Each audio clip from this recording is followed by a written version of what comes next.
ये आकाशवाणी है। अब आप विनय सक्सेना से समाचार सुनिए।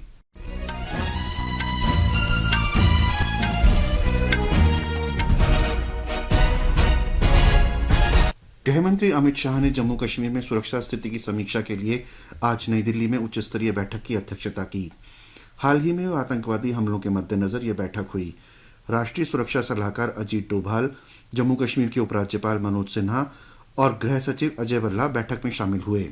इनके अलावा खुफिया ब्यूरो के निदेशक सेनाध्यक्ष जनरल मनोज पांडे और नामित सेनाध्यक्ष जनरल उपेंद्र द्विवेदी, केंद्रीय सशस्त्र बलों के महानिदेशक, जम्मू कश्मीर के मुख्य सचिव और पुलिस महानिदेशक और अन्य वरिष्ठ अधिकारी भी इसमें उपस्थित थे।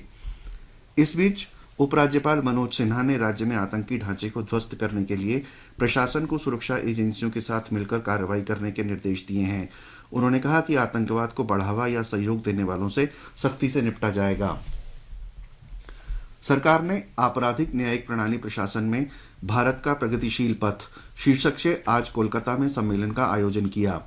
विधि और न्याय मंत्री अर्जुन राम मेघवाल ने कहा कि 3 नए आपराधिक कानूनों को लोगों को तुरंत न्याय दिलाने के लिए बनाए गए हैं। श्री मेघवाल ने कहा कि देश की स्थिति और समय के अनुसार कानूनों में बदलाव की आवश्यकता होती है। श्री अर्जुन मेघवाल ने कहा कि देश के कई वर्गों की ओर से ब्रिटिश काल के इन कानूनों में बदलाव की मांग की जा रही थी। अर्जुन राम मेघवाल ने इन आरोपों को खारिज किया कि केंद्र सरकार ने बिना किसी से परामर्श किए जल्दबाजी में ये 3 नए आपराधिक कानून बनाए हैं। उन्होंने कहा कि देश के सभी राज्यों, केंद्र शासित प्रदेशों, कानून लागू करने वाली एजेंसियों और इससे जुड़े सभी लोगों से सलाह ली गई थी। प्रधानमंत्री नरेंद्र मोदी 30 जून को आकाशवाणी से मन की बात कार्यक्रम में देश विदेश के लोगों के साथ अपने विचार साझा करेंगे। श्री मोदी के तीसरी बार प्रधानमंत्री बनने के बाद यह पहला कार्यक्रम होगा। लोग इस कार्यक्रम के लिए अपने विचार और सुझाव टोल फ्री नंबर 1800117800 पर भेज सकते हैं। नरेंद्र मोदी ऐप और माई गॉव ओपन फोरम पर भी सुझाव भेजे जा सकते हैं। 28 जून तक भेजे गए सुझाव और विचारों को इस कार्यक्रम में शामिल किया जा सकता है। नई लोकसभा का पहला सत्र 24 जून से शुरू होगा। संसदीय कार्य मंत्री किरेन रिजिजू ने कहा कि सरकार संसद की कार्यवाही के सुचारू संचालन के लिए सभी राजनीतिक दलों और सांसदों के साथ मिलकर काम करने को तैयार है।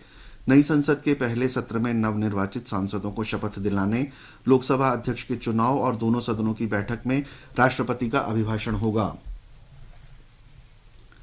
गंगा दशहरा के अवसर पर आज उत्तर प्रदेश में प्रयागराज, वाराणसी, हरिद्वार, गढ़मुक्तेश्वर सहित विभिन्न गंगा घाटों पर श्रद्धालुओं की भारी भीड़ देखी गई। बड़ी संख्या में लोग आज तड़के ही स्नान के लिए घाटों पर पहुंचे। विभिन्न गंगा घाटों पर बड़ी संख्या में लोगों की भीड़ जुटी। मौसम विभाग ने आज बिहार, झारखंड, पूर्वोत्तर मध्य प्रदेश, उत्तरी छत्तीसगढ़ और उत्तराखंड के अलग अलग हिस्सों में भीषण गर्मी की संभावना व्यक्त की है। अगले 2 दिन में उत्तर प्रदेश, पंजाब, हरियाणा, चंडीगढ़ और दिल्ली के अधिकांश हिस्सों में भी यही स्थिति बने रहने की उम्मीद है। विभाग ने कहा कि मंगलवार तक हिमाचल प्रदेश, जम्मू और उत्तरी राजस्थान के कुछ हिस्सों में तेज गर्म हवाएं चलने की संभावना है। इस बीच मौसम विभाग ने बताया है कि मानसून की उत्तरी सीमा नवसारी, जलगांव, अमरावती, चंद्रपुर, बीजापुर, सुकमा, मलकानगिरी, विजयनगरम और इस्लामपुर से होकर गुजर रही है। वायुसेना की एक टुकड़ी ने अमेरिका के अलास्का में आयोजित रेड फ्लैग 2024 अभ्यास में भाग लिया। इस अभ्यास का यह दूसरा संस्करण था। यह एक उन्नत हवाई युद्ध प्रशिक्षण अभ्यास है जो अमेरिकी वायुसेना द्वारा वर्ष में 4 बार आयोजित किया जाता है। बेंगलुरु में भारत और दक्षिण अफ्रीका की महिला टीम के बीच पहला एक दिवसीय अंतर्राष्ट्रीय क्रिकेट मैच खेला जा रहा है। भारत ने ताज़ा समाचार मिलने तक 35 ओवर में 5 विकेट खोकर 171 रन बना लिए हैं। T20 विश्व कप क्रिकेट में आज शाम 8 बजे ग्रुप ए में पाकिस्तान का मुकाबला आयरलैंड से होगा। दोनों टीमें पहले ही विश्व कप से बाहर हो चुकी हैं। इस ग्रुप से भारत और अमेरिका ने सुपर 8 में प्रवेश किया है। इससे पहले आज सुबह ऑस्ट्रेलिया ने स्कॉटलैंड को 5 विकेट से हराया।